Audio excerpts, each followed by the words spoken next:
This guy is the greatest example of this thing that I want to say. Was suffering in Nigeria.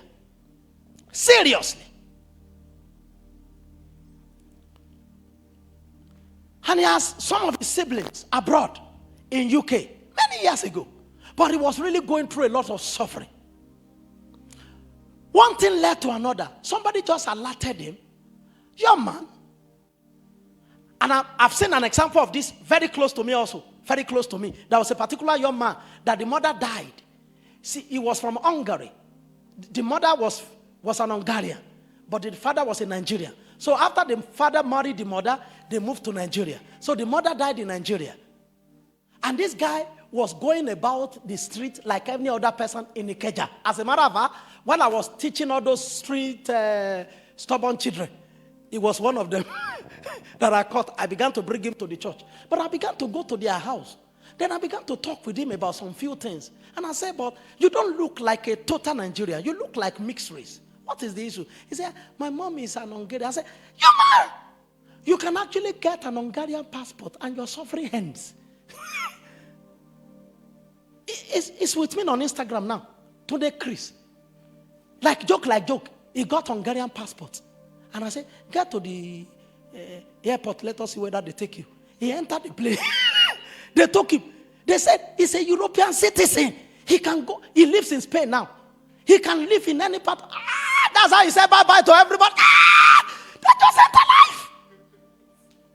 But for many years, he didn't know. So this guy was talking about also was having it rough in Nigeria. It was so rough. It was too rough for him. Somebody just alerted him that, do you know?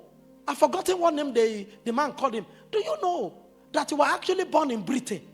He said, it's a lie. He said, no, that he was not born in Britain. That if he was born in Britain, will he be like this? Like, look at my accent. Look at the way I talk. Somebody who was born in Britain say, oh my God, I will not be. I'm going to my college. Look at the way I'm speaking. Look at my English. Some of my compositions are not even correct. And you say I was born in Britain. They checked out. They checked his birth certificate. May you realize what God has done for you through Christ Jesus. May you realize it. You need light. You need light. You need light. You know, it's not the same way you deal with demons that I deal with demons. You get in the dream. Somebody comes to you and attack you, whatever. Some of you call me, Pastor, oh, what I saw in the dream.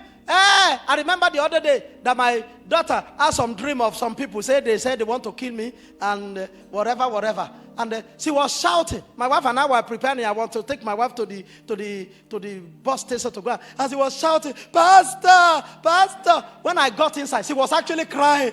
I said, what happened to you? She said, I cry out of the dream. They wanted to kill you. I said, did they kill me? He said, no. You were rescued. I said, what? This was around 7 a.m. She could not sleep in her room anymore. She's here. I cannot sleep in my room anymore. Are you listening to what I'm saying? Even if she has told me that they killed me in the dream, I said, forget, don't worry. I'm not going to fast because of that. To deal with the devil, you need light. You don't need emotion. On the basis of emotion, the devil will finish you off. He likes me. Look at what has happened to me. Look at what he will just finish you. But people who are in the light, they are not emotional. It's not about emotion. You know that a costless are not come. The only thing you check around, you just check around your heart. Lord, is there any problem? Is there any issue between me and you? Do you want to take me home now? And even if you want to take me home, it will not be through the instrumentality of witches and wizards. They don't have that power.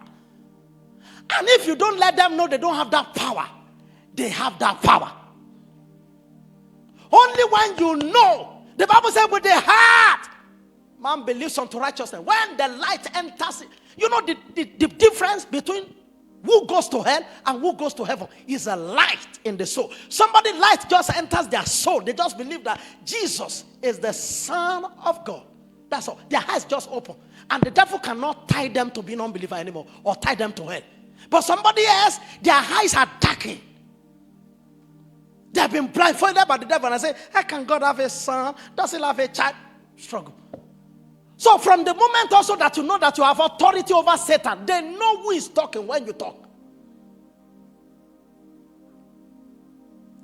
I have not prayed about it since that time. I don't have time to pray about that kind of a thing. Just check, is there anything between me and you, God? Do you want to kill anybody? Are you looking for who to kill? He said, no, I'm not looking for anybody to kill. Let alone now send witches to you to come and kill you. I said, forget about all those, whatever. I just move on. She was really, oh God. As he got to school, he was saying, so pastor, call us guests to just talk to us. The different kind of vision everybody has been saying. Visions are to tell you the things that are going on spiritually. They don't have anything to do with you. Just like physically also, you just see many things. You see mad people, you see whatever. You see, it doesn't, the Bible says, 1,000 shall fall by your side, 10,000 by your right hand. It will not come near you. Only with your eyes you will see and behold the reward of the wicked. So what concerns me? I dwell in the secret place of the Most High. I'll abide under the shadow of the Almighty. This guy just knew. They now find out his birth certificate. Ladies and gentlemen, it was true that he was born in Britain. He just tried to send the birth certificate to British embassy. That's how they produce him passport. That is not the end of the story. They produced him British passport. He entered the plane. He came. When he now came, he was now discussing with that anchor of Revelation TV, Pastor Yemi Balogun, and said, I don't want to do anything that will make them deport me from this country. Pastor Yemi Balogun was laughing. He said, you think you came with visa like every other person? You are a British person. You are a Briton.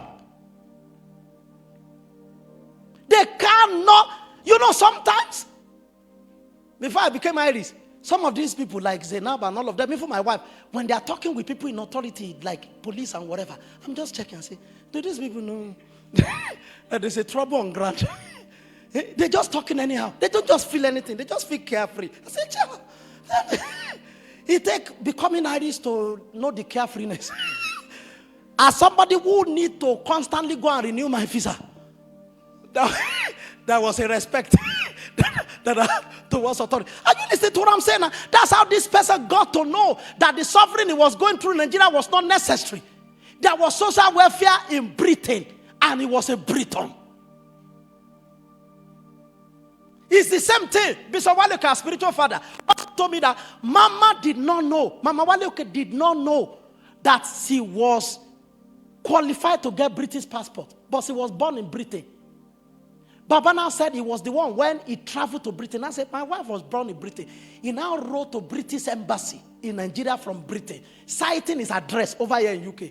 That this is me, this is so and so. That's how Daddy was the one who activated Mommy's British passport. She didn't know. And there are so many people in many countries like that that don't know that they belong in this order and are sovereign. It's the same way. You belong in the heavenly places, but you're sovereign in the earthly places.